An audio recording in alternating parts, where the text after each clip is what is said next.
Are there constants in JavaScript?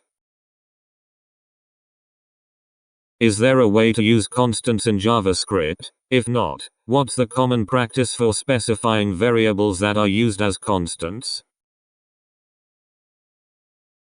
Since ES 2015, JavaScript has a notion of const. Const my constant equals some value. This will work in pretty much all browsers except IE 8, 9 and 10. Some may also need strict mode enabled. You can use var with conventions like all caps to show that certain values should not be modified if you need to support older browsers or are working with legacy code. Var my constant equals some value.